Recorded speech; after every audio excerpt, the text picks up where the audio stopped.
कृष्ण हरे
तुहा विठ्ठल बरवा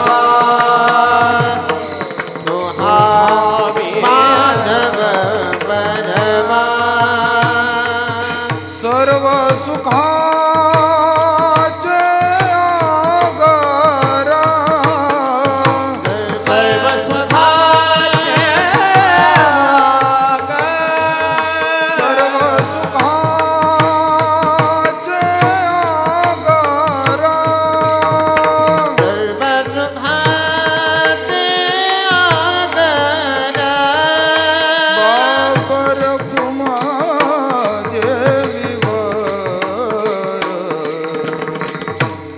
बापर कुमा देवी वार तुहा विठ्ठल बरवा तुहा माधव बरवा बापर कुमा देवीवर बापर कुमा देवीवर विठ्ठल बरवा तुहा माधव बरवा जय जय राम कृष्ण हरी जय जय राम कृष्ण जय जय राम कृष्ण जय जय राम कृष्ण जय जय राम कृष्ण जय जय राम कृष्ण हरे जय राम कृष्ण हरि जय जय राम कृष्ण हरि जय जय राम कृष्ण हरि जय जय राम कृष्ण हरि जय जय राम कृष्ण हरि जय जय राम कृष्ण राम कृष्ण हरि हरि जय जय राम जय जय राम जय जय राम जय जय राम जय जय राम महाराज जन्मले संसारी धन्य महाराज जन्मले संसारी धन्य महाराज जन्मले संसारी हे जाती अंतरी नारायण ये जात अंतरी नारायण ये जात अंतरी नारायण नारायण गाय नारायण ध्याय नारायण गाय नारायण ध्याय नारायण गाय नारायण ध्याय नारायण गाय नारायण ध्याय त्याची माय प्रसवली धन्यताची माय प्रसवली धन्यताची माय प्रसवली प्रसवली तया कुळाचा उद्धार प्रसवली तया कुळाचा उद्धार प्रसवली तया कुळाचा उद्धार प्रसवली तया कुळाचा उद्धार तोतरे निर्धार नामा म्हणे तोतरे निर्धार नामा म्हणे तोतरे निर्धार नामा म्हणे नारायण गाय नारायण ध्याय नारायण गाय नारायण नारायण गाय नारायण ध्याय नारायण गाय नारायण ध्याय धन्य त्याची माय प्रसवली धन्यताची माय प्रसवली धन्यताची माय प्रसवली गोपार कुमार हरि विठोकार कुमारी विठोबार कुमार विठोकार कुमारी विठोबार कुमार विठोबार कुमारी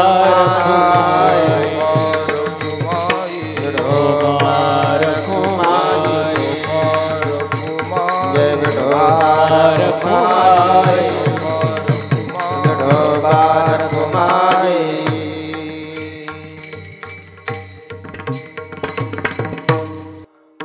धन्य महाराज जन्मले संसारी धन्य महाराज जन्मले संसार धन्य महाराज जन्मले संसार धन्य महाराज जन्मले संसार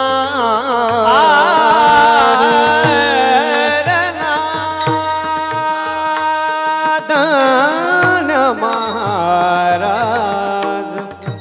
जन्मले संसारी धन्य महाराज जन्मले संसार धन्य महाराज जन्मले संसारी धन्य महाराज जन्मले संसारी ध्यात अंतरी नारायण जे ध्यात अंतरी नारायण नारायण गाय नारायण ध्याय नारायण गाय नारायण ध्याय जे ध्यात अंतरे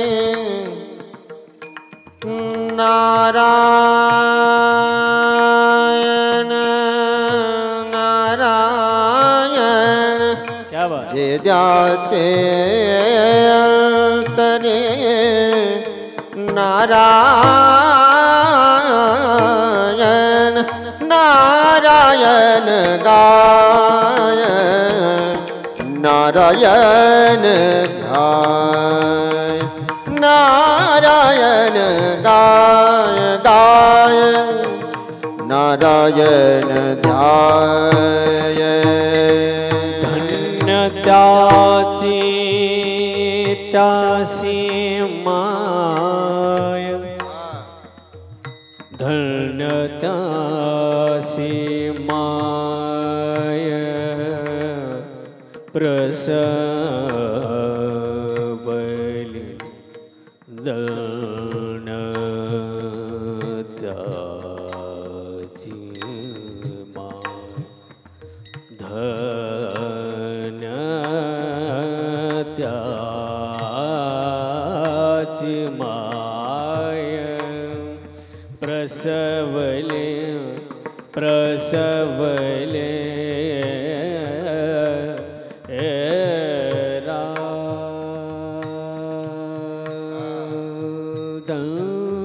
त्याची माय प्रसवली धन्य त्याची माय प्रसवली धन्य त्याची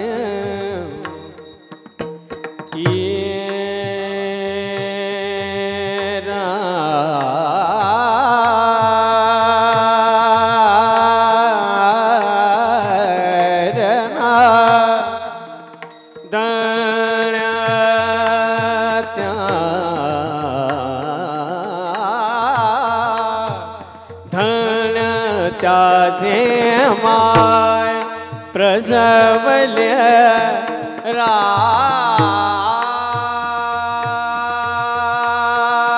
धन्य त्याचे माय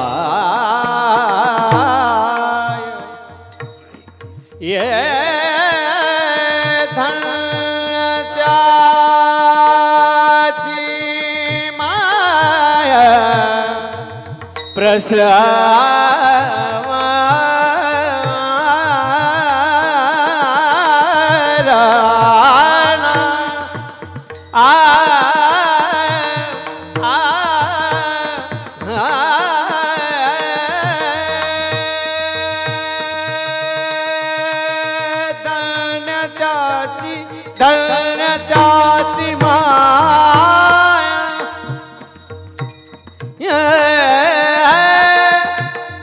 धन त्याची माय प्रसवने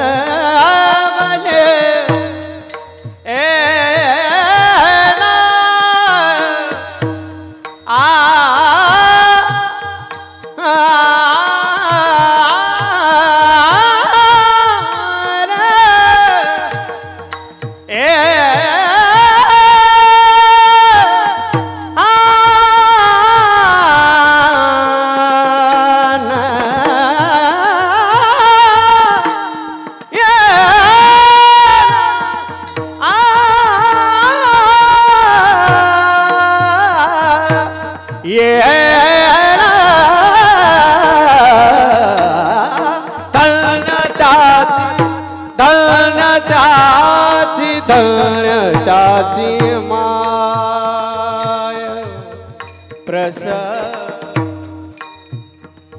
हे धन्यताची माय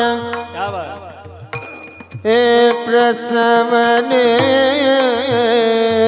धन्यताची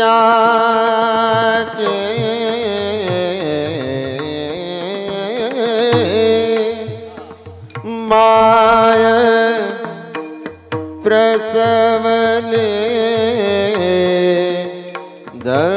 धन्यताची माय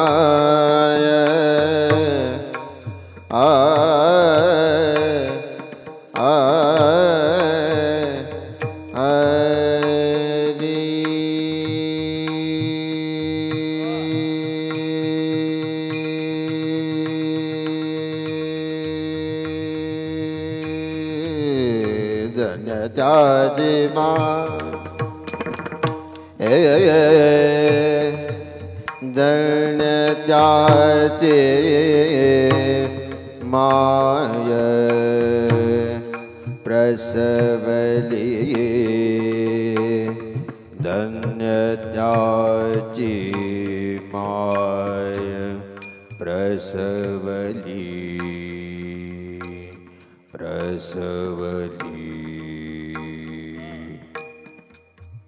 हे धन्यताची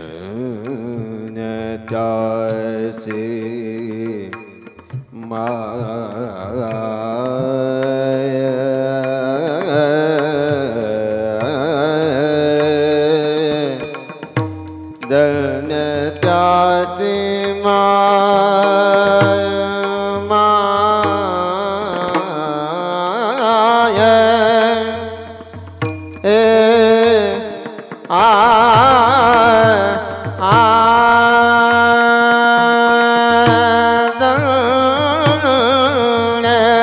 धन्यताची माय धन्यताची माय धन्यताची माय प्रसवने नारायण गाय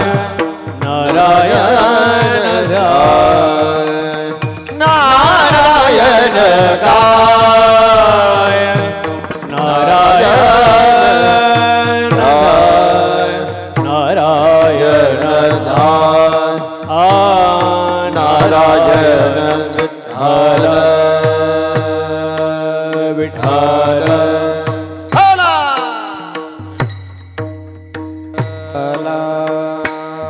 विठ्ठल विठ्ठल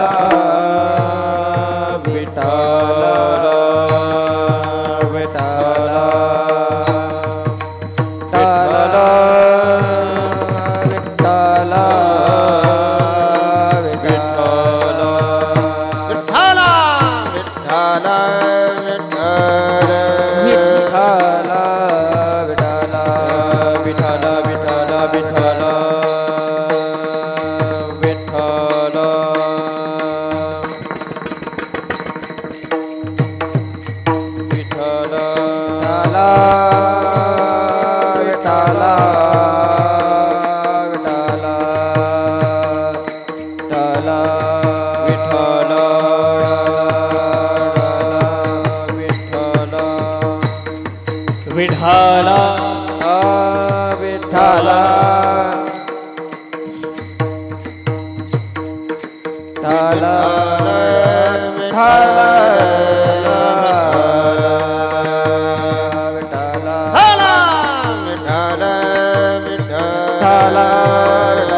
सद्गुरु गंगा गिरि महाराज सद्गुरु नारायण गिरि महाराज समर्थ सद्गुरु किसनगिरी बाबा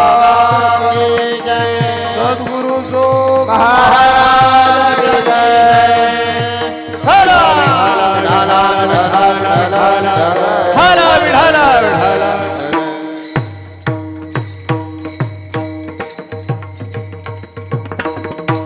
धन्य महाराज जन्मले संसारी जे ध्याती अंतरी नारायण नारायण गाय नारायण ध्याय धन्य त्याची माय प्रसवली प्रसवली तया कुळाचा उद्धार तो तरे निर्धार नामा म्हणे नारायण गाय नारायण ध्याय धन्य त्याची माय प्रसवली विठ्ठल विठ्ठल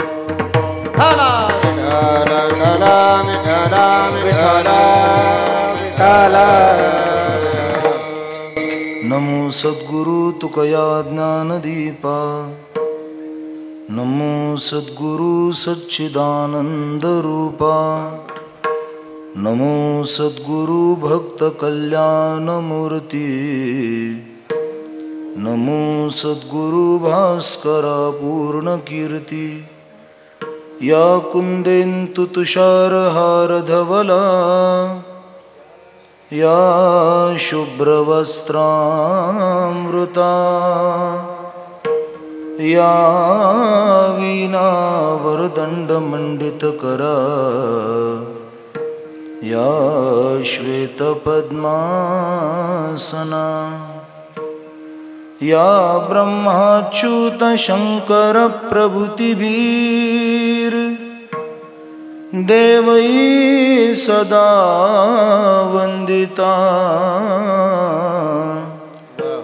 सा मां पातुं सरस्वतीं भगवती निःशेषजाड्यापः ॐ देवराज्यसेव्यमाण पावनान्ध्रिपङ्कजं व्यालयत्नसूत्रमिन्दुशेखरं कृपाकरं नारदादियोगिवृन्दवन्दितं दिगम्बरं काशिकापुरादिनाथ श्रीकालभैरवं भजे महायोगपीठे तटे भीमरथ्यां वरं पुण्डरीकाय दातुं मुनीन्द्रैः समागत्य तिष्ठन्तमानन्दकन्दं परब्रह्मलिङ्गं भजे पाण्डुरङ्गम् ॐ नमो ज्ञानेश्वरा करुणा करा दयाळा तुमचा अनुग्रह लादलो पावन झालो चराचरी शरण शरण जी हनुमंता तुम्हालो रामदूता धन्य महाराज जन्मले संसारी जे ध्याती अंतरी नारायण नारायण गाय नारायण ध्याय धन्य त्याची माय प्रसवली विठ्ठल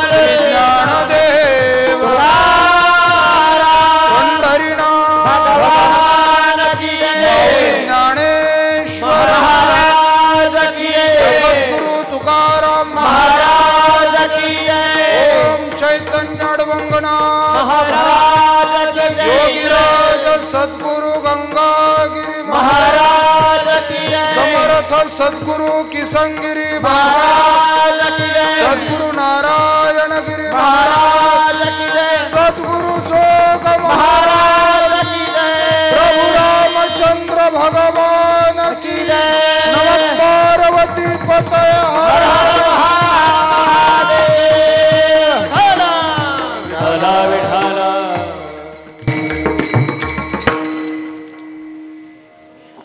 चिंतना करता निवडलेला अभंग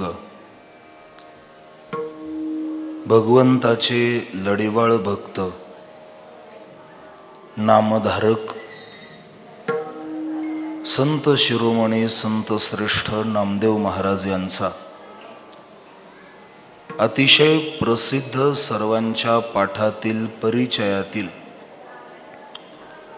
आणि महात्म्यांच्या जीवनाच्या अनेक पैलूंपैकी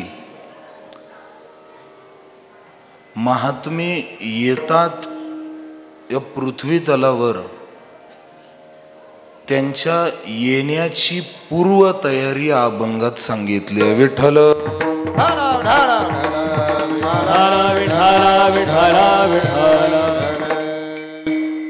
मोठी माणसं जन्माला येण्याकरता खूप तयारी लागते. मोठी माणसं साध्या प्रपंचाच्या क्षेत्रात जरी यायची तारीख निश्चित झाली तरी त्याच्याकरता सुद्धा खूप प्रयत्न करावे लागतात, खूप यत्न करावे लागतात. मी यज्ञ नाही यत्न बोललो. खूप यत्न करावे लागतात मोठ्या माणसासाठी. कौतुक हे आहे, ज्ञानोबारायांसारखे महापुरुष अवताराला येतात, त्यांना स्वयंसिद्धीने येण्याची इच्छा असते, पण तुकोबारायांसारखे महात्मे जन्माला यावे ही ज्ञानोबारायांची इच्छा होती. विठ्ठल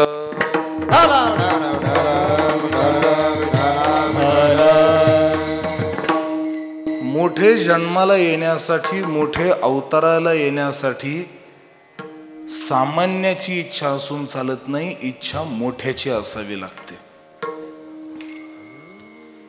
महात्मे येण्याची पूर्व तयारी ही कुठपासून होते आणि त्याची नेमकी कारण मीमांसा काय आणि ते येण्यासाठी कोणत्या साधनाची गरज आहे, त्या साधनाचा उल्लेख या अभंगामध्ये आलेला आहे. सप्ताहाचा आजचा पहिला दिवस आहे आणि आपला नियम आहे संप्रदायाचा की पहिल्या दिवशी देवाचं नाम, रूप, गुण याचा विचार झाला पाहिजे. या अभंगामध्ये हा अभंग आज सेवेला निवडण्याची बरीच कारणं आहेत. नारायण गाय नारायण ध्याय इथे मी संप्रदायाच्या नियमाला न्याय देण्याचा प्रयत्न केलाय. पण एवढे नामपर अभंग संतांचे असून सुद्धा याच अभंगात मला का रुची वाटली हेच मला राहिलेल्या कीर्तनात सांगायचंय. विठ्ठल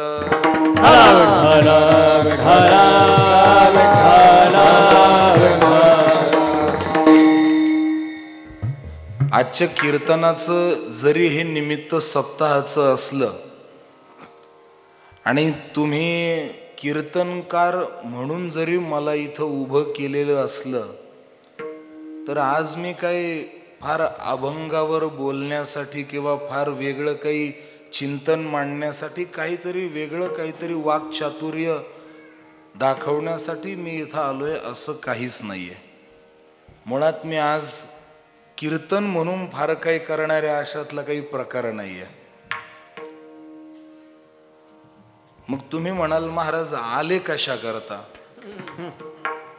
सोप्यात सांगतो, महत भाग्याने साधूची सेवा मिळते. मिळालेली सेवा श्रद्धेने करून काहीतरी आयुष्यात न नाश होणार, पुढे नाही नाश ज्या, असं पुण्य मिळवण्याची संधी मिळाली आहे आणि त्या संधीचं सोनं करण्याकरता आलोय. विठ्ठल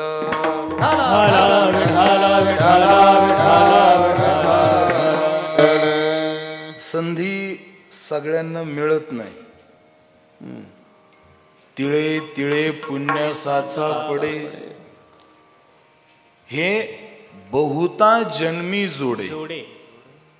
मला मधलं इथं बोलायचं नाही, पण तिळा तिळानं पुण्य एकत्र आलं की प्रकृती माणसावर कृपा करते. माझ्या आयुष्यातला आज हा जन्माला आलेला दिवस आहे. प्रकृतीने कृपा करणं, प्रकृतीने कृपा करणं. मी फार सावधानतेने बोलून जाईल. साधूची कृपा, देवाची कृपा आणि प्रकृतीची कृपा. विठ्ठल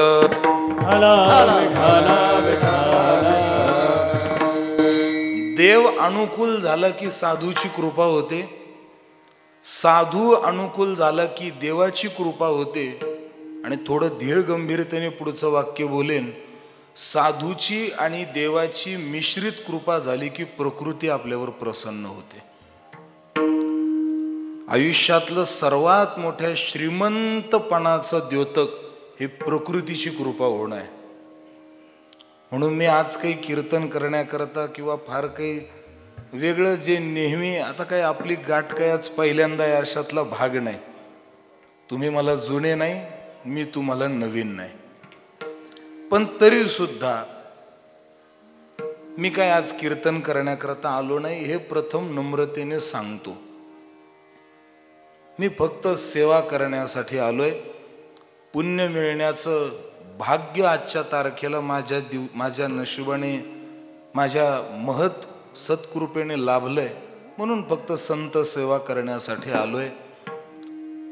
अखिल महाराष्ट्रामध्ये ज्या देवस्थानची ख्याती ही आज देशातली जी नाथ संप्रदायाची प्रमुख देवस्थानं मानली जातात, त्या नाथ संप्रदायातील प्रमुख देवस्थानांपैकी आपला श्रीरामपूर तालुका, अहिल्यानगर जिल्हा आणि महाराष्ट्र राज्य तथा आखाड्यांच्या मध्ये ज्या देवस्थानाकडे अतिशय आदराने पाहिलं जातं असं ओम चैतन्य अडबंगनाथ देवस्थान, आणि या देवस्थानचा हा संपन्न होणारा वार्षिक धर्मनाथ बीज उत्सव योगीराज सद्गुरु श्री गंगागिरीजी महाराज,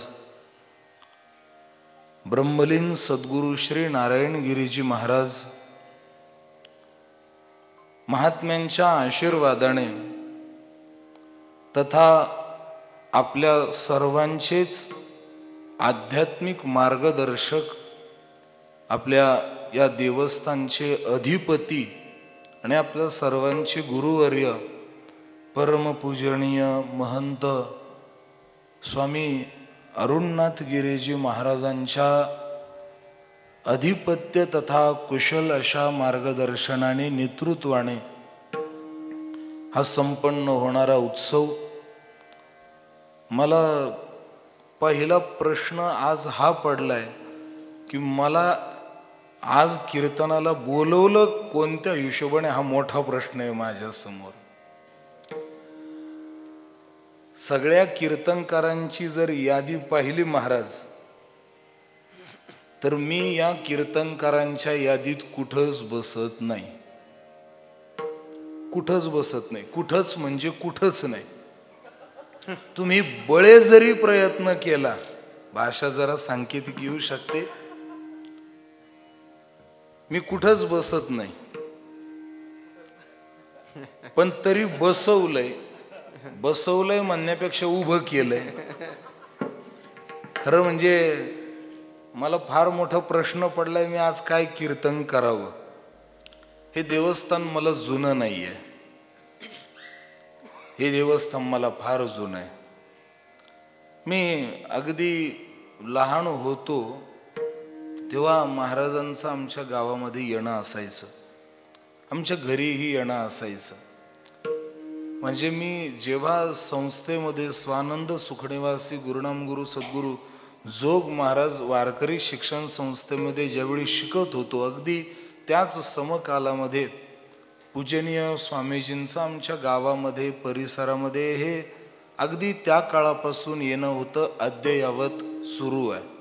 आणि मी बऱ्याचदा हे महाराजांच्या परोक्ष आणि अपरोक्ष बोलून गेलोय की तुमच्या बाबतीत काय आहे की नाही माहिती नाही, पण एक आहे, तुम्ही कधी कुठं माझी झालेले नाही, हे तुमचं वैभव आहे. कधी ते कुठं माझी झालेले नाही. अजून ते जिथं जातात, ज्यांच्या जवळ जातात किंवा ज्यांच्या जवळ येतात, जे यांच्या जवळ येतात ते त्यांची होऊन जातात. मला ज्ञानोबरायाची अमृतानुभवातली एक उभी आठवते. ज्ञानोबराय बोलतात,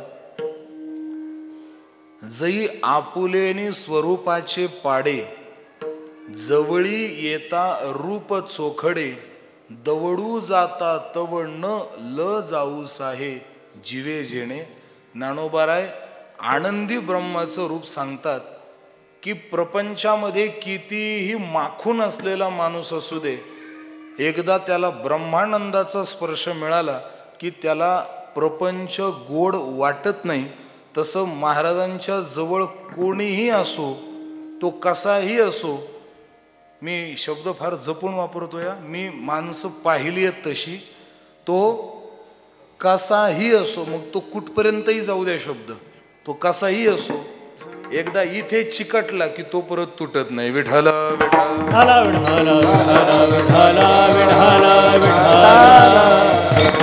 आणि असा हा चालू असलेला उत्सव पूजनीय महाराजांच्या अधिकार संपन्न नेतृत्वाने या ठिकाणी होतोय. आणि मला माझ्या काही जी माझी संप्रदायामध्ये तोडकी मोडकी सेवा आतापर्यंत घडली आहे, ते सेवेचं आज खरं म्हणजे नवीन जन्म म्हणून फळ माझ्या हातात पडलंय की मला आपल्या समोर आणि या पवित्र स्थानावरती संप्रदाय सकळ जेथोरणे या आदी परंपरा असलेली, अनादी परंपरा असलेल्या या खरं म्हणजे हे सर्वाचं बीज आहे. आदिनाथ उमा बीज प्रकटले, हे प्रकट झालेलं बीज आहे. इथं विशेष आहे, एरवी बीज जन्माला येतं, हे बीज जन्माला आलेलं नाही, हे प्रकट झालेलं आहे. विठ्ठल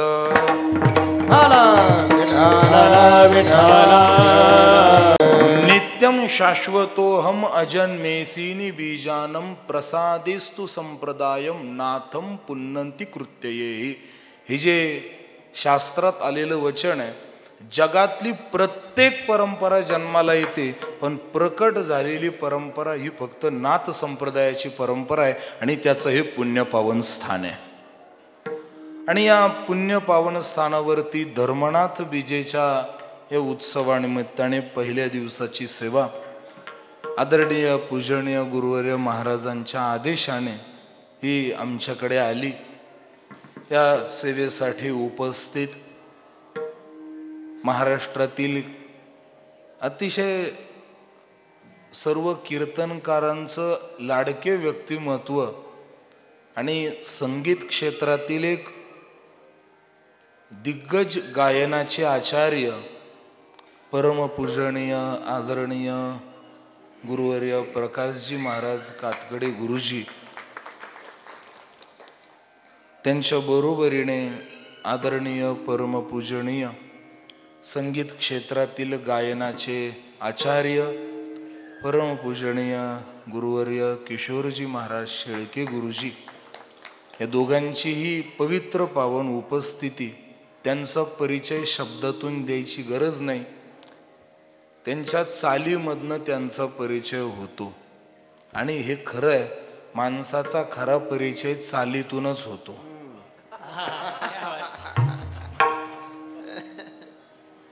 फक्त कोणाच्या चालीला टाळी पडते आणि कोणाच्या चालीला टाळ्या पडतात हे टाळ्याहून कळतं. विठ्ठल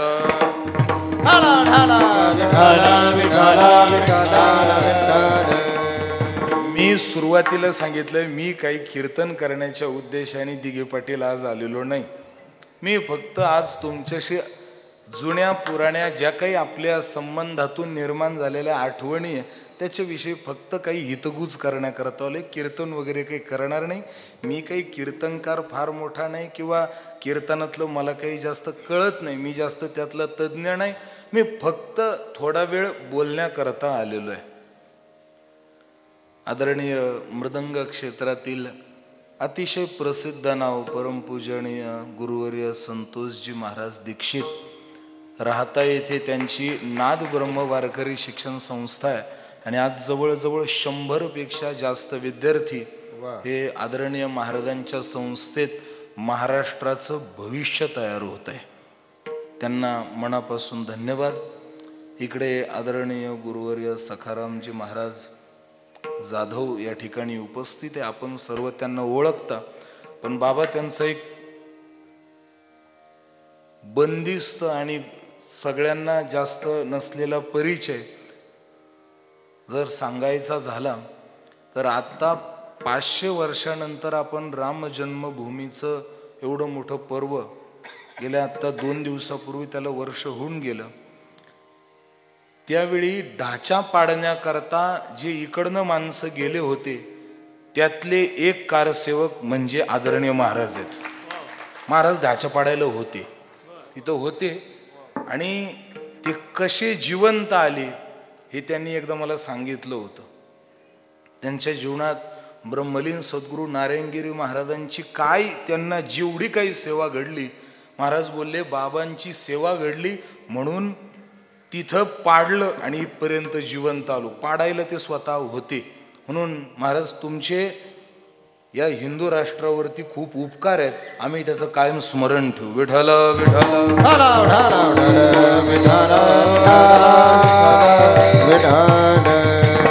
या निमित्ताने सर्व संस्थांची सेवा करणारी मंडळी आदरणीय कैलास महाराज, आदरणीय जगताप महाराज, लखनगिरी महाराज, विधाटे महाराज आणि आपण सर्व पूजनीय महाराजांवर श्रद्धा ठेवणारी प्रेम करणारी मंडळी, विणेकरे, अण्णासाहेब पेटले आसने, मुठे पाटील असतील, आदरणीय रायबा महाराज या ठिकाणी विशेषत्वाने उपस्थित आहे. आपल्याही चरणावर आम्ही प्रणाम करतो.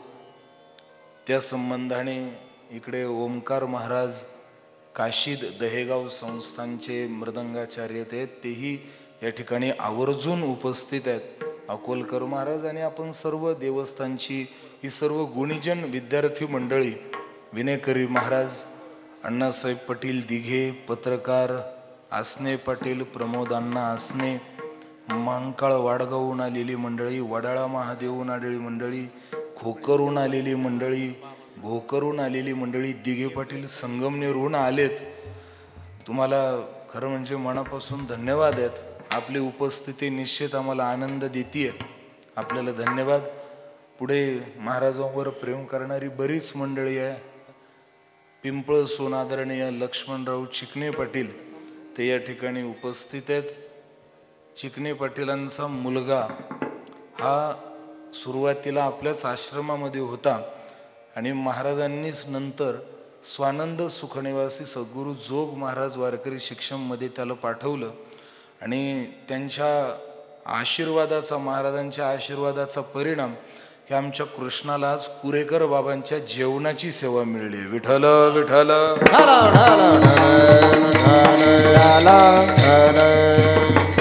गुरुवर्य मारुती बाबांची जेवणाची आणि कपडे धुण्याची सेवा कृष्णा महाराजांकडे आहे, जी आम्हाला 4 वर्ष राहून मिळाली नाही. बरं का चिकणे भेटलं, आम्हाला नाही भेटली ही संधी कधी. तुम्ही फार श्रीमंत आहात, बाकी तुमच्याकडे काही असो नसो, पण तुम्ही फार श्रीमंत आहात.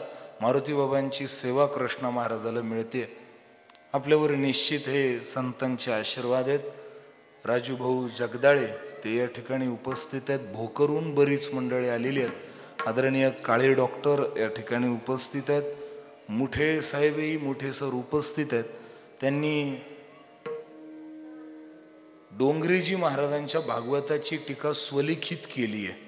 मोठे सर या ठिकाणी उपस्थित आहेत, त्यांना धन्यवाद. पाठीमागं मोठे महाराज बसले. आपले विनंती, आपण पुढे या.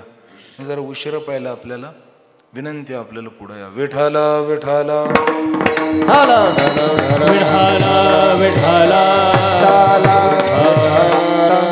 पुढे या. मग वरती या, वरती बस, वरती या, आपण वरती या. आदरणीय मोठे महाराज आहेत आणि बरीच मंडळी आपण तालुक्यातून, जिल्ह्यातून उपस्थित आहेत. संजू भाऊंची सुंदर साऊंड सिस्टीम आहे. आधी करून महाराजांबरोबर आलेली आपण सर्व मंडळी. आदरणीय पूर्णाळे साहेब या ठिकाणी उपस्थित आहे. आदरणीय पठारे मॅडमही आपण उपस्थित आहात. आपल्यालाही मनापासून धन्यवाद. आणि सर्व या सप्ताहाकरता सहकार्य देणारी मंडळी, मग त्यामध्ये अन्नदान करणारी भाविक असतील, ज्यांनी मगाशी शिर्डीचे, काय नाव त्यांचं बाबा, कोते पाटील, मगाशी आम्ही ऐकलं त्यांनी 100 किलो लोणचं दिलंय. लोणचं गरजेचं आहे, लिंबू नसलं तर चालेल, पण लोणचं लागतं. त्यांनी 100 किलो लोणचं त्या ठिकाणी दिलं आणि सुंदर साईबाबांची मूर्ती महाराजांच्या उपस्थितीत आम्हाला त्या ठिकाणी दिली. त्यांनाही मनापासून धन्यवाद. मग अन्नदान करणारे, आमटी भाकरीची सेवा देणारे, इतस्तत्र कोणती सर्व सेवा करणारे, मग सर्व सेवेकरी, गावगावची मंडळी भाकरी घेऊन येणारी असतील किंवा या ठिकाणी देवस्थानची पूजा करणारी असतील, स्वच्छता करणारी असतील, नियोजन सांभाळणारे असतील. कारण एवढं सगळं नियोजन सांभाळायचं म्हणजे मनुष्यबळ लागतं आणि मनुष्यबळाशिवाय कोणतं काम आज होऊ शकत नाही. म्हणून महाराजांच्या आज्ञेत राहून काम करणारी पूजनीय महाराजांचा सर्वच भक्त परिवार आणि आपण सर्व प्रभुप्रिय श्रोते सज्जन, आदरणीय संजू भाऊ बनसोडे यांची उत्कृष्ट सिस्टीम. खरं म्हणजे मला अगोदर जरा टेन्शन आलं होतं. बुवा आता अण्णा पाटील मला बोलले सभा मंडप आहे, सभा मंडपाचं उद्घाटन खरं उद्या आहे. आता उद्या आहे की आज होतंय, हा फार मोठं गणित आहे. हा शुभम कडून शुभारंभ आहे, उद्या उद्घाटन आहे. विठाला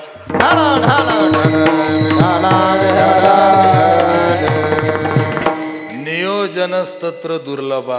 हे नियोजन कोणाला जमत नाही लवकर, पण महाराजांना हे गणित चांगलं बसवता येतं. त्यांनी बरोबर, मी नाही तसा बाकी कोणत्या अंगाने शुभ आहे की नाही माहिती नाही, पण नावात शुभ आहे. म्हणून किमान नामपर प्रकरणाचा आधार धरून तरी आजच्या दिवशी महाराजांनी शुभमला कीर्तनाला उभं केलंय. पण आता काय होईल ते होईल. तर किती वेळ कीर्तन करायचं तुम्ही सांगा. आता मला किती वेळ करायचं. जोपर्यंत महाराज थांब म्हणत नाही तोपर्यंत कीर्तन करू. ते थांब म्हटले की थांबवून घेऊ. विठ्ठला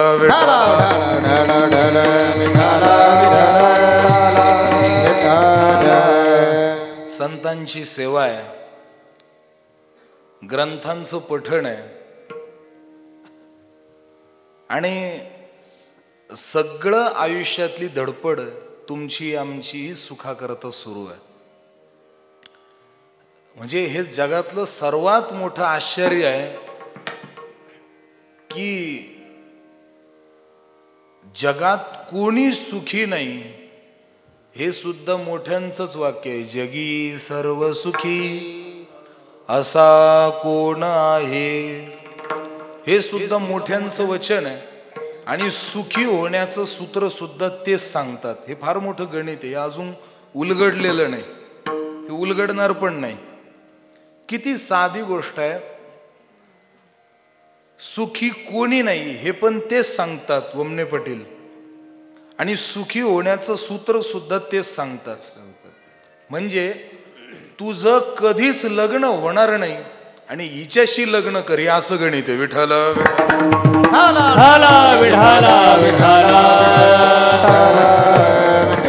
लग्न होणार नाही कधी, तुझं आयुष्य जाईल, लग्न होणार नाही. पण मी सांगतो या पुरीशी लग्न कर, अशी गत आहे. जगात कोणी सुखी नाही. जो देखे सो दुखिया बाबा, सुखिया कोई नहीं रे. राजा दुखिया प्रजा दुखिया, दुखिया धनी बैरागी रे. सगळी दुःखी आहेत, हे मोठ्यांचंच वाक्य आहे. जगात सुखी नाही हे सुद्धा मोठेच बोलतात. पण याच्या मागे नेमकं कारण काय?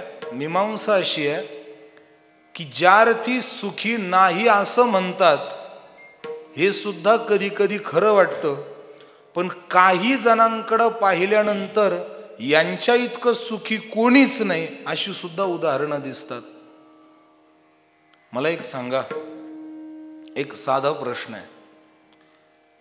माणसं झोपतात, ऐकताय ना? जास्त वेळ नाही बोलणार, अगदी थोडक्यात बोलणार आहे. माणसं झोपतात.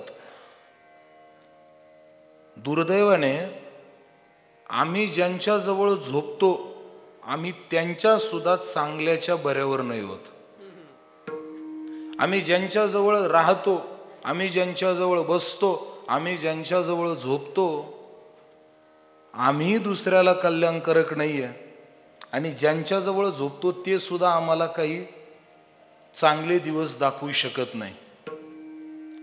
झोप कोणा शेजारी करावी, मोठी माणसं कोणाजवळ झोपतात, याच्यातनं मला मुद्दा मांडायचा आहे. तुकाराम महाराज बोलतात, तुम्ही लौकिकाच्या गोष्टी शेजारी झोपतात, ते म्हणतात मी सुखाचे शेजारी पहुडलो. तुकोबारायाची झोप कोणाजवळ आहे ते पहा बरं का. झोप कोणा, आपली झोप कोणाजवळ आहे आणि तुकोबारायाची झोप कोणाजवळ आहे? आपली झोप दुःखाजवळ आहे आणि तुकाराम महाराजांची झोप सुखाजवळ आहे. अजून एक मुद्दा सांगतो. भूक लागल्यावरती आपल्याकडे आलेला प्रसाद लाडू दिला जातो. सुश्रुत संहिता बोलतं, आत्ता खाल्लेला लाडू, आत्ता सुखावह वाटणारा लाडू थोड्या वेळानं आपल्याला त्रास देणार आहे. थोड्या वेळानं तो लाडू त्रास देणार आहे. आपला लाडू थोड्या वेळाने त्रास देतो. पण तुकोबाराय जो खातात तो तुका म्हणे खातो आनंदाचे लाडू. त्यांची झोप आपल्यापेक्षा वेगळी आहे, त्यांचं खाणं आपल्यापेक्षा वेगळं आहे. अजून पुढे सांगू. हिवाळ्याचे दिवस चालू आहेत, सप्ताह चालू आहे. काकडा करणाऱ्या मंडळींना पहाटे उठावं लागतं. काही निष्ठावाने जे गार पाण्याने आंघोळ करतात आणि असं म्हणतात, ज्याला ब्रह्मचर्य जिवंत ठेवायचे त्याने गार पाण्याने आंघोळ केली पाहिजे. ब्रह्मचर्याने माणूस, गार पाण्याने ब्रह्मचर्य वाढतं असं नाही सांगितलेलं, पण ती टिकून राहतं. ज्याला ब्रह्मचर्य जिवंत ठेवायचं ना त्याने गार पाण्याने स्नान करायचं. निष्ठावान आहेत काही काही, गार पाण्याने स्नान करतात. पण ज्यांना शक्य होत नाही ते गरम पाण्याने आंघोळ करतात हिवाळ्याच्या दिवसात. आपली अंघोळ पाण्याची आहे. आपल्याला उन्हाळ्याच्या दिवसात त्या पाण्याला गार करावं लागतं, तेव्हा ते सुख देतं. आणि हिवाळ्याच्या दिवसात त्याच पाण्याला आपल्याला गरम करावं लागतं, तेव्हा ते सुख देतं. आपल्याला पाण्याची भूमिका आपल्याला अनुकूल बनवावी लागते. तुकाराम महाराजांची आंघोळ कोणाबरोबर माहिती आहे? आनंदाचे डोही आनंद तरंग, आनंदची अंग आनंदची अंग, आनंदाचे डोही आनंद तरंग. तुमच्या समोर म्हणणं म्हणजे माझ्यासाठी हिंमत आहे बरं का. आता जे काही मी थोडंफार म्हणेल बाबा, ते गाऊन दाखवण्याकरता नाही, तुमच्याकडनं तपासून घेण्याकरता म्हणेल. विठ्ठला विठ्ठला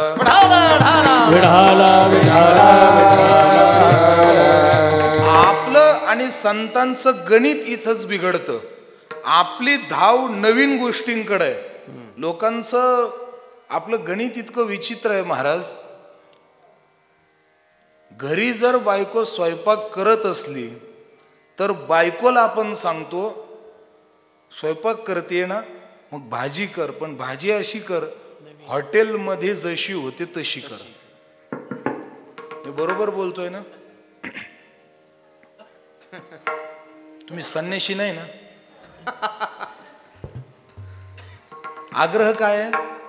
भाजी कर पण हॉटेलमध्ये होती तशी कर. मी काय तुमच्या अपेक्षेला चूक म्हणत नाही, पण मला पुढे जे सांगायचं आहे, बायकोला सांगताना आमची अपेक्षा आहे की हॉटेलमध्ये होते तशी भाजी कर, आणि जर बाहेर हॉटेलमध्ये जेवण्याचा प्रसंग आला तर बोर्ड पाहत फिरतो कोठे घरगुती जेवण मिळेल.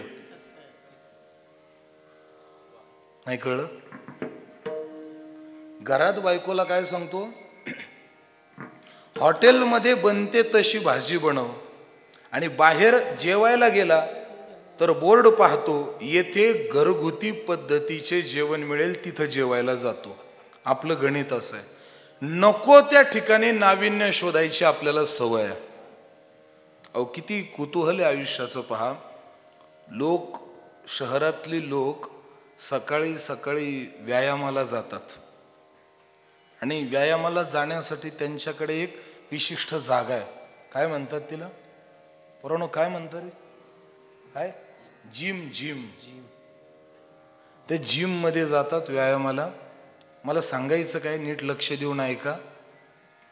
व्यायामाला जातात, सकाळी जातात, 4 व्हीलर गाडीत बसतात, तिथपर्यंत जातात, 4 व्हीलर गाडीमध्ये बसून जिम पर्यंत जातात, आणि जिम मध्ये जाऊन सायकल चालवतात. किती उलट गणित आहे. म्हणजे आम्हाला पावलो पावली नवीनची अपेक्षा. थोडं बोलू थोडं अडचण नाही बाबा, काही मला मोकळं मैदान आहे आज. मी ठिकाणच आडबंगा असल्यामुळे आज काय जरा थोडाफार टिंबपणा झाला तरी तुम्ही काय मनाला वाईट वाटून घेऊ नका. परत असं कीर्तन करणार पण नाही मी, हे पण सांगतो. विठ्ठला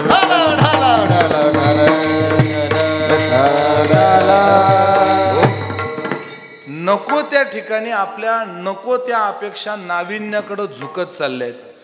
आपल्यात आणि मोठ्या माणसांमध्ये हेच गणित आहे.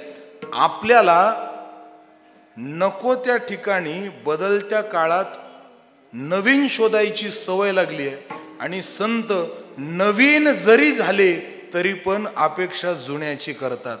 आता दृष्टी पुढे ऐसा चितुराये, आता दृष्टी पुढे ऐसा चितुराये, आता दृष्टी पुढे ऐसा चितुराये, आता दृष्टी पुढे ऐसा चितुराये. जो मी तुझ पाहे पांडुरंगा, जो मी तुझ पाहे पांडुरंगा आता दृष्टी ऐसाचे तुरा हे आता दृष्टी पुढे ऐसाचे तुरा हे पांडुरंगा जो मी तुझा पाहे पांडुरंगा आता दृष्टी पुढे ऐसाचे तुरा हे आता दृष्टी पुढे ऐकाची तुला हे आता दृष्टी पुढे ऐसाचे तुरा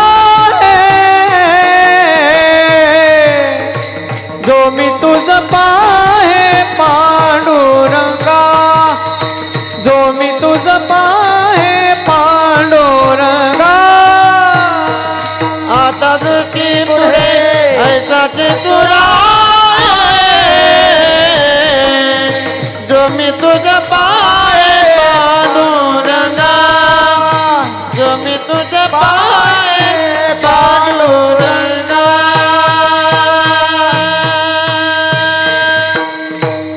400 वर्ष झाले तुकोबरायांच्या गाथ्याला. आज 400 वर्षापूर्वी सुद्धा अपेक्षा हीच होती. आता दृष्टी पुढे ऐसाची तूर आहे. आणि जर आज तुकोबरायानं विचारलं तुमची अपेक्षा काय, अपेक्षा 400 वर्षानंतर सुद्धा बदलली नाही.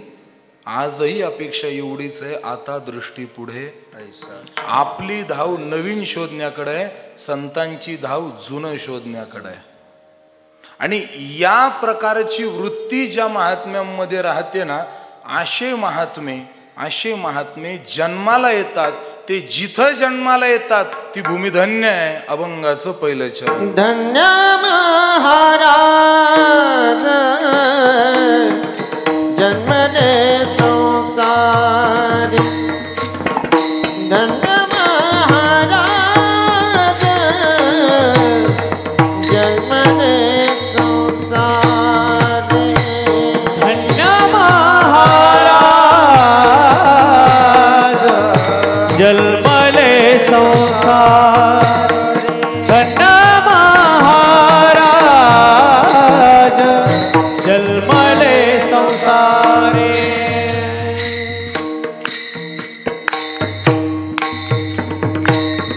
धन्य महाराज जन्मले संसारी धन्य महाराज जन्मले संसारी धन्य महाराज जन्मले संसार धन्य महाराज जन्मले संसार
जगात आज जवळजवळ 700 कोटी माणसं आहेत.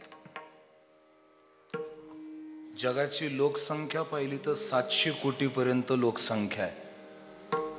पण एवढे लोक असून सुद्धा दुसऱ्याने हे पद जरी द्यायचं म्हटलं तरी दुर्दैवाने जग आज स्वीकारायला तयार नाहीये. विचारलं त्या 700 कोटीतल्या एखाद्याला, तुम्ही खरंच धन्य आहात का? माणसाचं हे दुर्दैव आहे, माणसाला त्याच्या आयुष्यातलं दुःख सांगण्याची सगळ्यात जास्त घाई आहे. मला माझं दुःख सांगायला कोण भेटतो याची वाट माणूस देवापेक्षा जास्त पाहतो. बोलू, देव जरी भेटला तरी तो देवाला देवाचं सांगण्यापेक्षा देवाला माझं दुःख किती आहे हे फार लवकर सांगतो. तुकोबाराने त्याच्यामुळे अशा लोकांना हाकललंय, नका मज पाशी वधू प्रपंचाची विषय हाकलून दिलेलं आहे, बसू नका इथं. एवढी माणसं जगात आहेत, मोठेपण द्यायला संत तयार आहेत, पण मोठेपण घ्यायला कुणी तयार नाही. घाई पडली आहे, माझं दुःख समोरच्याला कसं सांगता येईल. तुम्ही पहा, चरित्र सुद्धा दुःखाशिवाय लोकांना आकर्षक वाटत नाही. विठ्ठल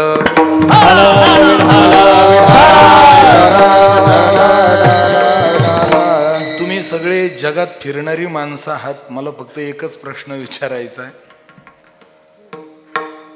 कोणत्या चित्रपटाचं डिमांड जास्त आहे, ज्याच्यात मारामारी नाही त्याचं की मारामारी आहे त्याचं?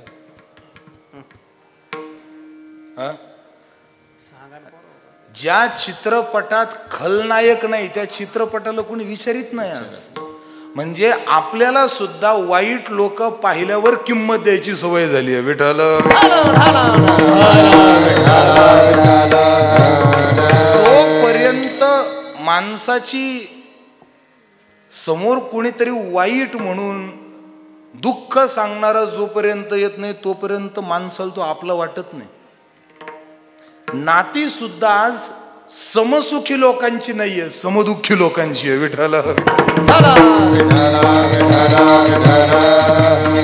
तुम्ही पहा, कधी पहा, चांगलं पहा, जगात नातं तयार होण्याकरता सारख्या सुखाच्या माणसांचं लवकर पटत नाही. थोडं स्पष्ट बोलू का? बोलू, राग नाही येणार ना कुणाला? हा, कुणाला राग येणार नाही म्हणे, आला तरी माझं प्रोटेक्शन भरभक्कम आहे. मी सुखरूप घरापर्यंत जाईल एवढी मला काळजी. माणसाचं गणित उलट कसं आहे, तत्वज्ञान सांगणं कीर्तनकारांचं काम आहे आणि त्यात संगीत ओतणं गायकाचं काम आहे. माझं बोलणं कळतंय तुम्हाला, मी काय बोलायचंय मला पुढे? तत्वज्ञान सांगणं कीर्तनकाराचं काम आहे आणि त्याच्यामध्ये गेयता ओतणं, तत्वज्ञानाला गोड करण्यासाठी सहकार्य करणं हे गायकांचं काम आहे. ज्याचं त्याला आज जर करू दिलं नाही तरी सुद्धा शत्रुत्व वाढतं. विठ्ठल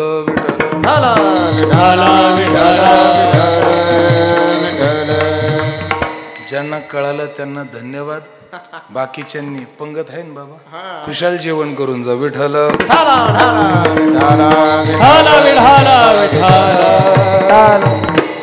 घाई आज दुःख सांगण्याची घाई आहे. दुःख सांगितलं जातं ती माणसं जगात कधी धन्यतेच्या पदावर आरूढ होत नाही. एवढं जग मोठं आहे, संत आपल्याला धन्य पदवी देण्याकरता तयार आहेत, पण आपण धन्य होण्याकरता तयार नाही आहे. संत आपल्याला मोठं बनवण्याकरता तयार आहेत, पण आपण मोठे बनायला तयार नाही आहेत. आपण जगामध्ये जन्माला आलो, काहीतरी मोठं काम करण्यासाठी आलो, अशी आपली तयारी नाही आहे. एका फार मोठ्या विचारवंताने, कोइलो पावलो त्याचं नाव आहे, त्यांनी दी अल्केमिस्ट नावाचं एक पुस्तक लिहिलेलं आहे. आरणाऱ्या माणसा, तू आत्महत्या करू नको. तू ऐकताय ना, आत्महत्या करू नको. का? अरे जगात तुझ्या अगोदर आतापर्यंत कोट्यावधी लोक जन्माला आलेत आणि या कोट्यावधी लोकांनंतर देवाने तुला जन्माला घातले, निश्चित त्या मागच्या सर्वांपेक्षा तू काहीतरी ॲडव्हान्स फीचर घेऊन आलेला आहे. त्या मागचे एवढे जन्माला आले, कोट्यावधी लोक जन्माला आल्यानंतर पण तुला जन्माला देवाने घातले ना, त्यांच्यापेक्षा तू काहीतरी वेगळा आहे, आत्महत्या करू नको. हा त्याचा विचार. धन्यता देण्याकरता मोठी माणसं नित्य तत्पर आहेत, पण त्याच्याकरता काही अलंकाराची योजना केलेली आहे. अलंकार कोणते आहेत? महाराज बोलतात की जगामध्ये संसारात बरेच जण जन्माला आलेत, सगळ्यांना धन्यता प्राप्त करून घेण्याचा अधिकार आहे, पण सगळे धन्य होत नाही. ज्ञानोबराय बोलतात विजयश्रीच्या पाठी एकुची बैसे. एक साधा प्रश्न आहे, 10वीची परीक्षा देणाऱ्या सगळ्या मुलांना पहिला येण्याचा अधिकार आहे. पहिला येण्याचा अधिकार प्रत्येक मुलाला आहे, पण येतो किती? कुणावर अधिकाराचा दगा टाकलाय का? कुणाला पहिला येण्याचा अधिकारापासून वंचित ठेवलं का? नाही, सगळ्यांना पहिला येण्याचा अधिकार आहे, पण येतो एक. सोपं बोलू अजून, निवडणुकीला उभं राहण्याचा अधिकार आणि निवडून येण्याचा अधिकार प्रत्येकाला आहे, आणि प्रत्येक जण त्याच्यासाठीच उभा राहतो. निवडून येण्याचा अधिकार प्रत्येकाला आहे, पण निवडून येतो. तसं जगात येणाऱ्या प्रत्येक जीवाला धन्य होण्याचा अधिकार आहे, पण धन्य होतो विरळा. विठ्ठल विठ्ठल.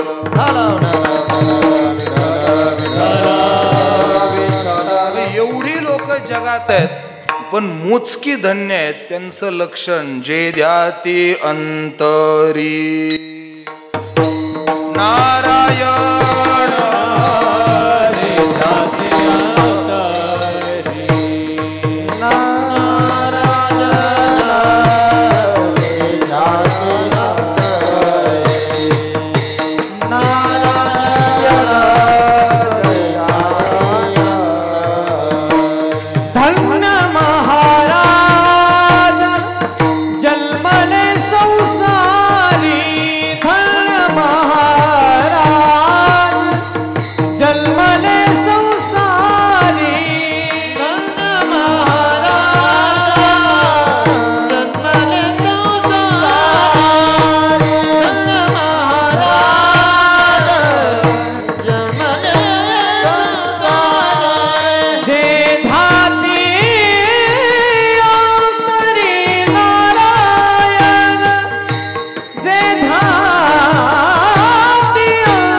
गात राहा असं वाटतं. मी म्हटलं ना, मी त्यामुळं पहिलीच माझी सुटका करून घेतली. मी काय कीर्तन करायला आलेलो, हे आनंद, ही आनंदाची जागा आहे. आणि खरं सांगू, माणसाच्या आयुष्यात दोनच घरं आयुष्यात आनंदाचे, एक आईचं आणि एक गुरुजीचं. विठ्ठल विठ्ठल.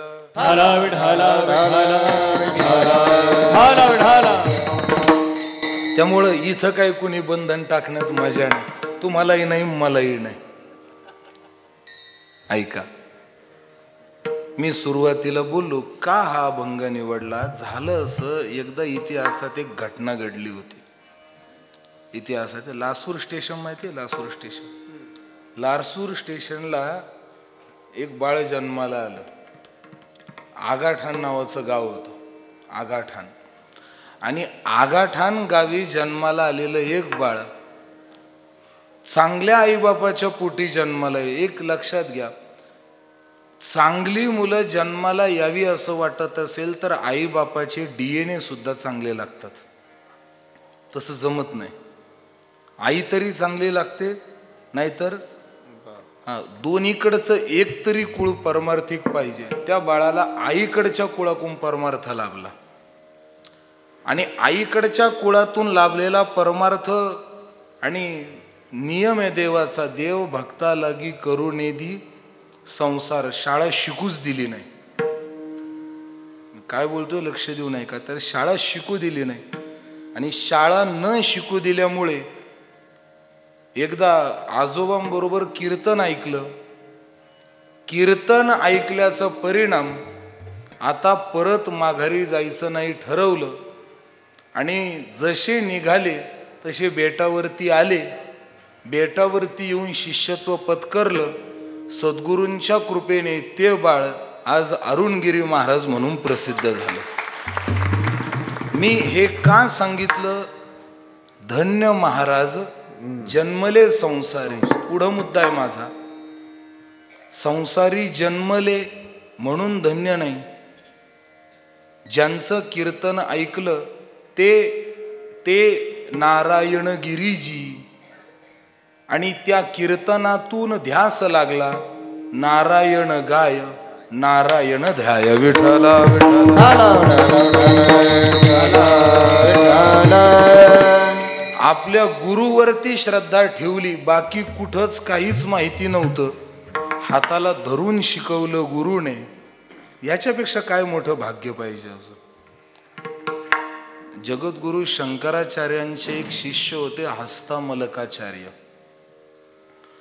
आचार्यांच्या जवळ एक विद्यार्थी होता. तो दोनही त्याला हात नव्हते.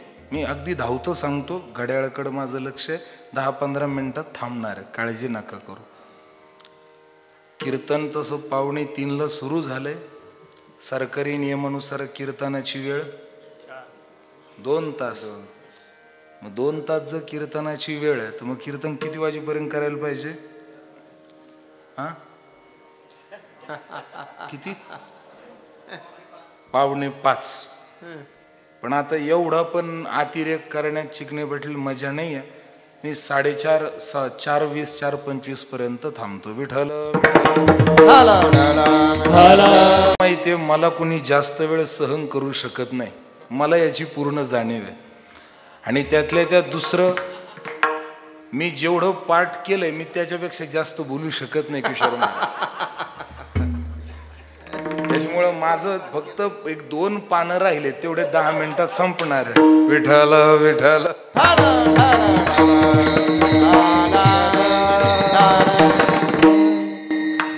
गुरुची कृपा झाली.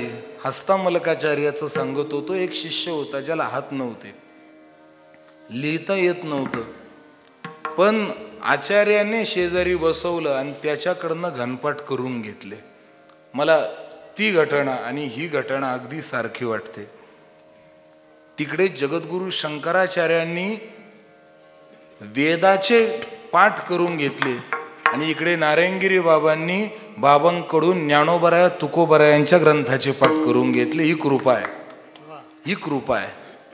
पण ही कृपा प्राप्त का झाली त्याचं सूत्र अभंगात सांगितलंय. नारायण गाय नारायण ध्याय. याच्या 2 कथा आहेत या अभंगाच्या. सगळ्यांना माहिती आहे ही कथा. ह्या अभंगाचं दुसरं चरण प्रल्हादाच्या, भक्त प्रल्हादाच्या कथेशी जोडलं जातं. सगळ्यांनी ऐकलेली आहे. पण तुकोबरायांनी हा अभंग जो गायलाय हा ज्ञानोबरायांसाठी गायलाय. धन्य महाराज जन्मले संसारी जे ध्याते अंतरी नारायण. एक शंका येते, जर ज्ञानोबराय स्वतः नारायण आहे तर नारायणाला नारायणाचं ध्यान कसं करतो? एका तुकोबरायाच्या प्रमाणात सांगतो. तुकोबराय एका ठिकाणी असं म्हणतात, मीची मज व्यालो पोटा आपोलिया आलो. विस्तार करायचा नाही. या अभंगाची उकल जशी आहे तसं ज्ञानोबराय नारायणाचेच अवतार, पण तरी नारायण नारायण म्हणतात. मुद्दा हा आहे ज्ञानोबराय धन्य कसे, असं सूत्र सांगितलं जातं अध्यात्मामध्ये. ज्ञानोबरायांच्या जीवनातला सर्वात मोठा विजय म्हणजे ज्ञानेश्वरी आहे. ज्ञानेश्वरी ज्ञानोबरायांच्या जीवनातला सर्वात मोठा विजय आहे. थोडंसं क्लिष्ट बोलतो आता. माझ्या या धन्य नारायण आणि ज्ञानोबराय एवढ्या एका पदाला पुष्ट करतो, माझं बोलणं शांत करतो. ज्ञानोबरायांनी ज्ञानेश्वरी दिली. ती कशी दिली? भाव अक्षराची गाठी. ज्ञानोबरायांनी ज्ञानेश्वरीमध्ये भाव अक्षराची गाठ मारलेली आहे. धन्य का ते सांगतोय बरं का. धन्य कसं आणि काय ऐका.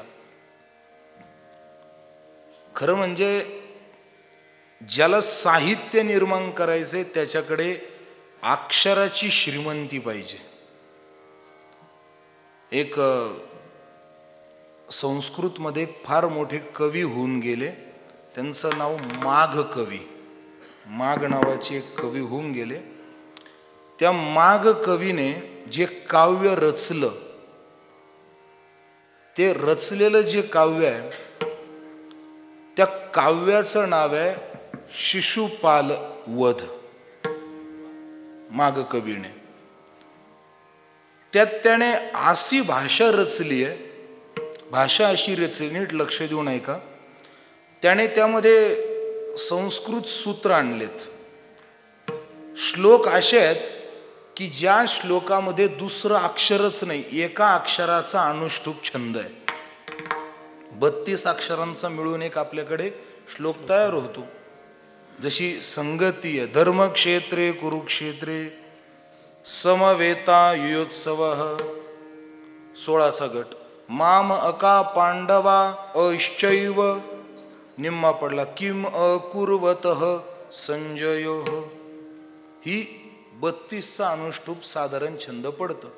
त्याने असे श्लोक त्याच्यात रचलेत की त्याच्या प्रत्येक अनुष्टुपाला एकच अक्षर आहे. गगयम गगन गंगाणम गगंगेयं गनंगगम, गंगेत गंगेत गीतम गंगेत गंगेत गीतन गंगणम, त्याचा श्लोक आहे. असे त्याने बरेच हजारिक श्लोक त्या ग्रंथामध्ये आहेत. असे या श्लोकाचं विशेष असं आहे की या श्लोकाला सरळ वाचत गेलं की एक अर्थ आहे आणि याला उलट वाचत गेलं तर वेगळा अर्थ आहे. पण अक्षरात बाद पडत नाही. अक्षराची श्रीमंती सांगायची आहे मला. ज्ञानोबराय धन्य कसे, तुकोबरायांसारख्याच्या नजरेत ज्ञानोबराय धन्य ठरले. अक्षराची श्रीमंती. श्लोक सरळ वाचा एक अर्थ, उलटा वाचा वेगळा अर्थ. त्याला अध्यात्म होते. गाया असतात, गाया आपल्या. गाय संध्याकाळी ज्यावेळी पळत धावत येते त्यावेळी गाय येताना गोमूत्र सांडत येते. आणि गोमूत्र सांडत पळत येत असताना ज्यावेळी ते गोमूत्र सांडतं त्यावेळी त्याचा सापासारखा आकार होतो. सापाचं विशेष आहे, जर सापाने उंदीर म्हणून शेपटी धरली तर तो तोडतो, गोल चक्र तयार होतं. तसं या कवीने हे संस्कृताचं चक्र तयार केलंय. आणि त्या ग्रंथात त्यांनी चक्र असं केलंय, शिशुपालाचा वध हा भगवान श्रीकृष्णाने सुदर्शनाने केला. या माघ कवीने शब्दरूपी शिशुपाल बनवला, शब्दरूपी सुदर्शन बनवलं आणि शब्दरूपी सुदर्शनाने त्या शिशुपालाचा वध केला. याला अक्षराची श्रीमंती म्हणतात. विठ्ठल विठ्ठल विठ्ठल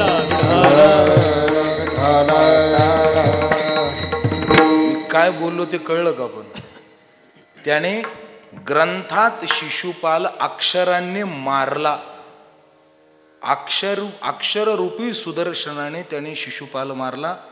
हा त्याच्या बुद्धीचा कलांग. आणि एक त्रिनेत्रक म्हणून एक होऊन गेले की ज्यांनी नल आणि दमयंतीच्या जीवनावरती एक छोटंसं चरित्र, संस्कृत चरित्र लिहिलं. या माघ कवीने जे लिहिलं हे बुद्धीच्या आधारानं लिहिलं. त्रिनेत्राने जे लिहिलं ते मनाच्या आधारे. नल दमयंती म्हणजे प्रेमसंवाद आहे, विस्तार करायचा नाही आपल्याला, घाबरू नका तुम्ही. प्रेमसंवाद आहे. प्रेमसंवाद मनातनं होतो, शास्त्र संवाद बुद्धीतनं होतो. हे दोघांनी यांचं वेगळं वेगळं काव्य रचलं, पण बुद्धीचं आणि मनाचं एकीकरण जो ग्रंथ निर्माण गेय रूपात आला त्याचं नाव ज्ञानेश्वरी आहे. तिथं बुद्धी पण आहे, तिथं मन पण आहे. ज्ञानेश्वरीत बुद्धी पण आहे, ज्ञानेश्वरीत मन पण आहे. हे दोनही एका माणसाला सहजासहजी एका जन्मात बांधता येत नाही. ते ज्ञानोबरायांनी बांधले, म्हणून धन्य महाराज, ते धन्य आहेत. हा पहिला अर्थ. पुढचा मुद्दा, वेळ संपत आली आपली. विठोबा रखुमाई, जय जय विठोबा रखुमाई, विठोबा विठोबा रखुमाई, खोबा रखुमाई.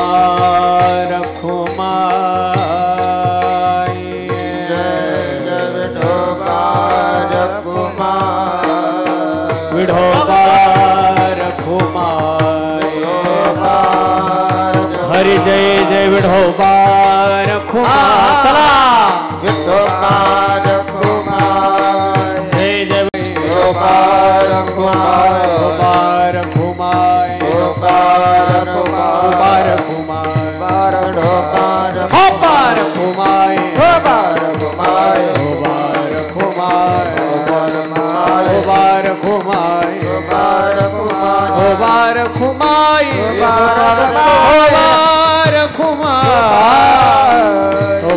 रखुमाई, विठोबा रखुमाई, विठोबा रखुमाई, विठोबा विठोबा रखुमाई,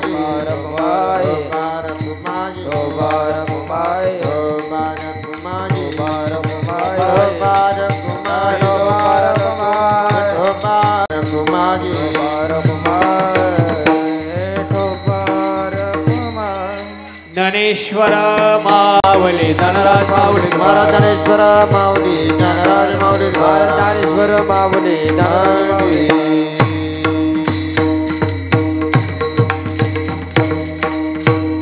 ती माणसं धन्य आहेत. ब्रह्मलीन सद्गुरू नारायणगीजी महाराज धन्य आहेत. योगीराज सद्गुरू श्री गंगागिरीजी महाराज धन्य आहेत. सद्गुरू जोग महाराज धन्य आहेत. समर्थ सद्गुरू किसनगिरी बाबा धन्य आहेत. पूजनीय गुरुवर्य अरुणनाथ गिरीजी महाराज धन्य आहेत, कारण ते या संसारामध्ये नारायणाच्या देवाच्या भक्तीसाठी प्रकट झाले. जे ध्याते अंतरी नारायण, त्यांची आई ही धन्य आहे, कारण जिने भगवत भक्ताला जन्म दिला. ती माता धन्य आहे. ते पिता धन्य, धन्य त्याची माता, धन्य त्याचा पिता. ही मंडळी धन्य आहेत की ज्यांनी देशाच्या, राष्ट्राच्या आणि धर्माच्या हिताकरता या महात्म्यांना आपल्या उदरामध्ये स्थान दिलं.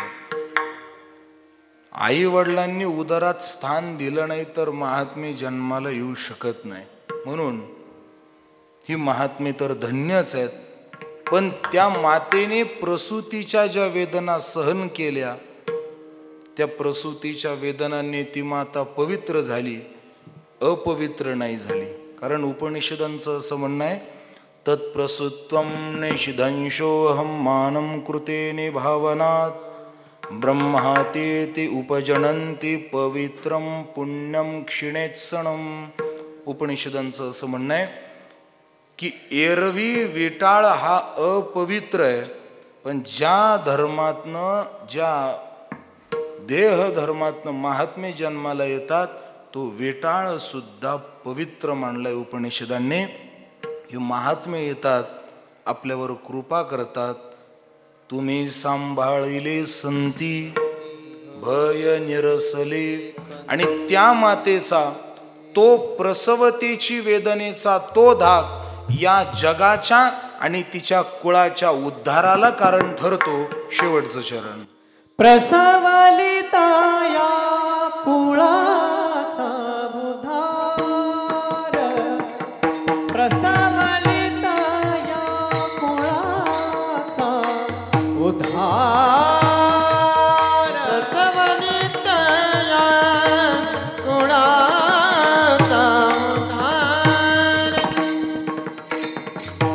प्रसवलित कुणाचा उद्धार प्रसवलित या कुळाचा उद्धार तो तर निधार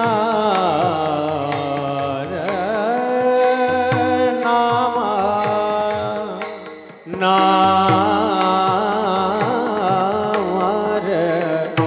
नाम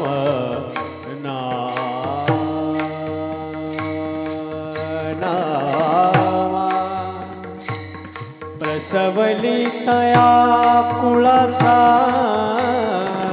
उद्धार तो तरे निधार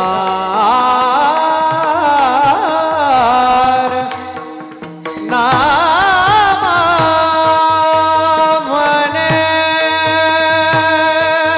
नामा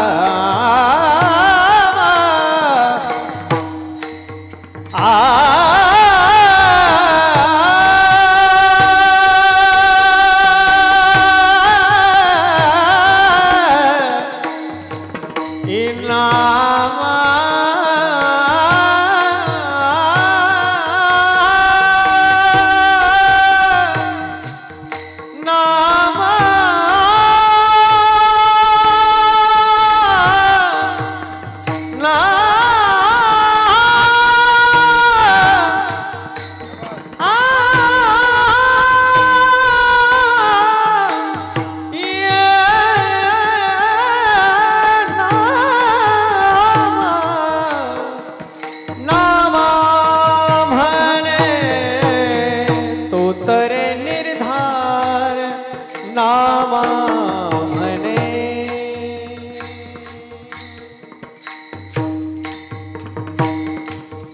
तो निर्धार नामा म्हणे नामा म्हणे नामा नामा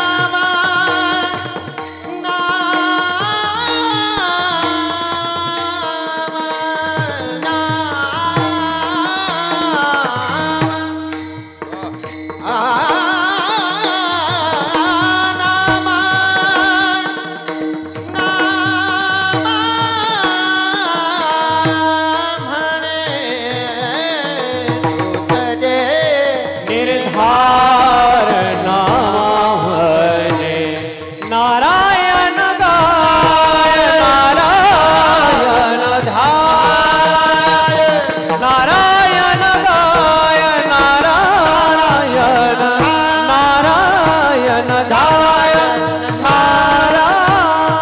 नारायण तो तरी निर्धार नामा म्हणे महात्मे त्यांचाही उद्धार करून घेतात, जगाचाही उद्धार करतात.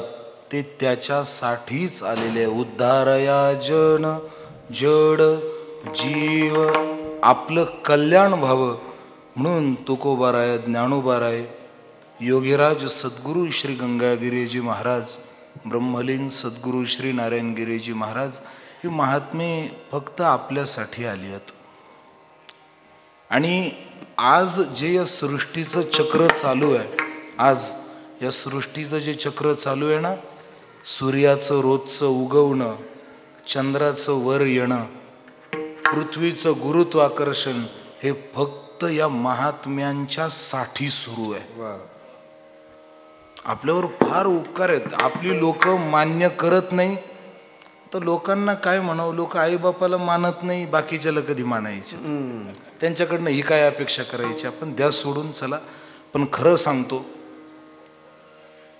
देव हे सगळं चालू ठेवतोय ना, ह्या फक्त महात्म्यांसाठी सुरू ठेवतोय. जोपर्यंत ज्ञानोबाराय समाधीत आहेत, जोपर्यंत योगीराज सद्गुरू गंगागिरीजी महाराज समाधीत आहेत, सद्गुरू नारायणगिरीजी महाराज जोपर्यंत समाधीत आहेत, तुम्ही म्हणताल हे समाधीत कशा करताय? बऱ्याच लोकांना प्रश्न पडतो, काही काही अर्धवट शिकलेले, मी अर्धवटच म्हणतो, कारण अशा मूर्ख शंका या अर्ध्या शिकलेल्या जे अजिबातच शिकलेले नाही ना, त्यांना हे शंका पडते. ते ज्ञानोबरायांना नारायणगिरी बाबाला आपली आईच मानतात, त्यांच्या पुढे त्यांची भावनाच नाही आहे. त्यांना नारायणगिरी बाबा आपली आई आहे आणि आपण हे सगळ्यांनी अनुभवलं आहे. त्यांचं बोलणं आपल्या कल्याणासाठी होतं. त्यांचं बोलणं, त्यांना काय कोणाचं वाईट व्हावं असं त्यांच्या मनामध्ये कोणाविषयी कधी आलंच नाही. मग काही ज्ञानोबराय, नारायणगिरी बाबा ही सगळी मंडळी जे काही शिकलेले नाही, आपल्यासारख्यांसाठी हे आपली आईच आहेत. आणि जे खूप शिकलेत, जे खूप शिकलेत ती माणसं अभ्यास करतात ना, अभ्यास करून पुढे जातात. तुम्हाला माहिती आहे, ज्याने जगातलं सर्वात एक नंबरचं पहिलं ॲडव्हान्स्ड कम्प्युटर बनवलं ते एका वारकऱ्याचं पोरग आहे. एका वारकऱ्याचं पोरग आहे, मला नाव आठवे ना आता त्यांचं, विजय भटकर सर. त्यांचं पूर्ण विजय पांडुरंग भटकर. पांडुरंग भटकर हे कीर्तनकार होते. पांडुरंग भटकर कीर्तनकार होते आणि त्यांचा मुलगा दिल्लीमध्ये असताना, या सगळा प्रसंग विस्ताराने नाही सांगत, पण ज्यावेळी अमेरिकेने आपल्याला कम्प्युटर द्यायला नकार दिला, ते म्हणे या देवावर आणि याच्यावर विश्वास ठेवणारे अंधश्रद्धाळू भारतीयांना कशाला कम्प्युटर द्यायचं. धक्का बसला, स्वाभिमान हेलावला गेला. आणि हा नियम आहे, उदासीनता क्रांती घडवते कायम. संपन्नता कधीच क्रांती घडवत नाही.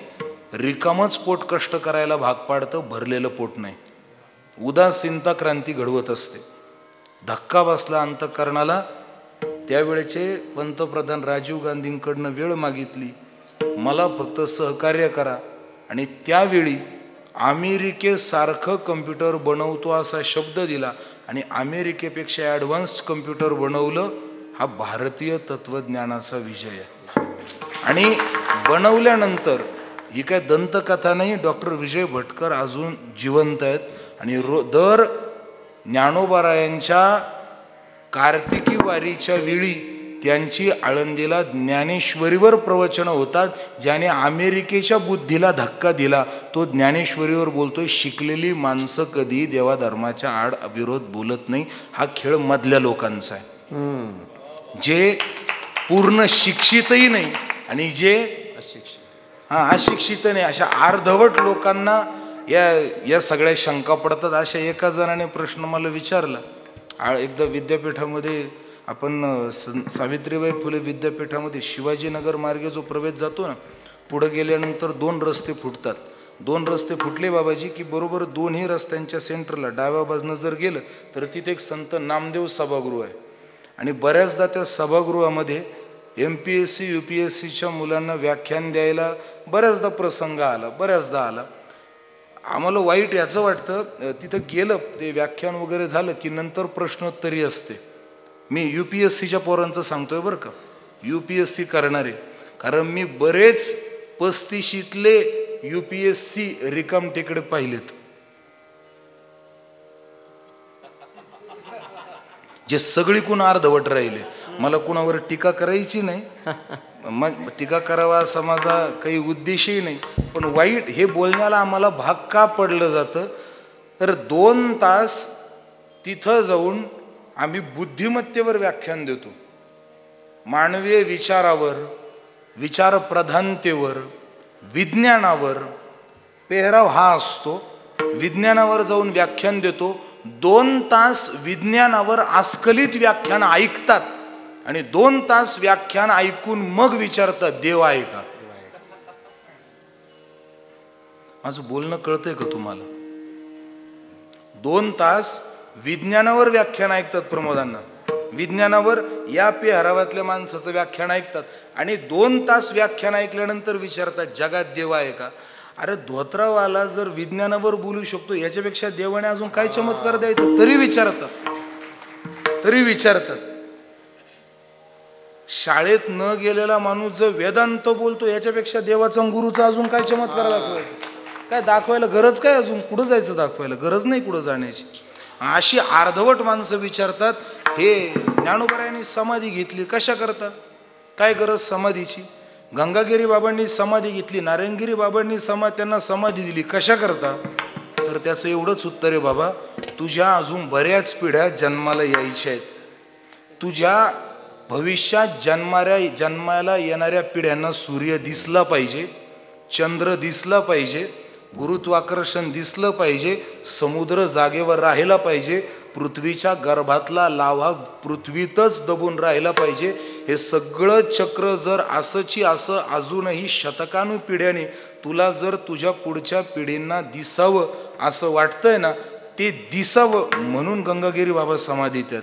कारण देवाने हे सगळं हे तुमचा भ्रम आहे की हे सगळं सूर्य आपल्यासाठी उगवतो, मूर्खपणा आहे. सूर्य आपल्यासाठी उगवत नाही, चंद्र आपल्यासाठी गुरुत्वाकर्षण सोडत नाही, आपल्यासाठी सोडत नाही. गुरुत्वाकर्षण बऱ्याच जणांना ग्रह हे पृथ्वीचं आहे, अजिबात नाही. गुरुत्वाकर्षण चंद्र देत राहतो, पण चंद्राला गुरुत्वाकर्षण देण्याचं हे जे तत्व देवानं जिवंत ठेवले, तुमच्या आमच्यासाठी नाही. देवाला हा धाक आहे, अजून ज्ञानोबा समाधीत आहेत, सृष्टीचं चक्र बिघडवता येणार नाही. देवाला हा धाक आहे, अजून गंगागिरी बाबा समाधीत आहेत, सृष्टीचं चक्र बिघडवता येणार नाही. देवाला हा धाक आहे, नारायणगिरी बाबा अजून त्यांचा अंश ब्रह्मस्वरूपम हा अंश अजूनही समाधीत आहे. देवाची ताकद नाही सृष्टीचं चक्र बिघडू देण्याची. या साधू संतांचे आपल्यावरती उपकार आहेत. केले उपकार सांगो मी काय, बापणा करी ऐसी माय. यांचे उपकार आहेत, या उपकारांचं नित्य स्मरण ठेवा. पूजनीय महाराजांवरती पूर्ण श्रद्धा ठेवा आणि आपल्या उद्धाराला हा आयता आलेला ठेवा देवाने दिलाय.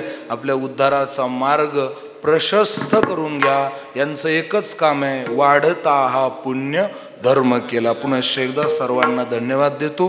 वेळ बरीच पुढं मी लुटली. ही आमची सवय, म्हणायचं असतं 8 पैसांनी, जे मनाला वाटेल तेच करायचं. यांच्याकडनं शिकलोय आम्ही सगळे. तुमची या कृपेचे पोसणे आहे की नाही. मोठ्याकडून शिकायचं राहतं. बालक कोणाकडून शिकतं? आई बापाकडून शिकतं आणि शाळेतल्या गुरुजींकडून शिकतं. चला पुढे जास्त लांबवत नाही, कारण पुढे ही बहुत करणे आहे. प्रकृती हलकी आहे, पण सद्गुरू सेवा आपल्याकडनं ढळू नये म्हणून फक्त सेवा करण्याच्या उद्देशाने इथपर्यंत आलो.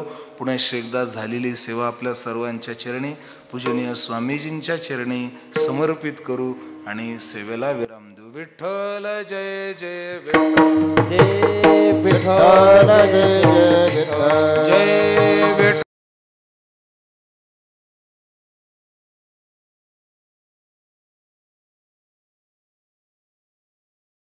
अप्रतिम कीर्तन चिंतन या ठिकाणी महाराजांनी केलेले. एकदा जोरात टाळ्या वाजून, टाळ्या वाजवताना कंजूशी करू नका, एकदा चांगल्या कडकडीत जोरात टाळ्या. तुम्हाला धन्यवाद देतो आता सर्वांना. आधी महाराजांचं कीर्तन ऐकत असताना जो भाव प्रगट झाला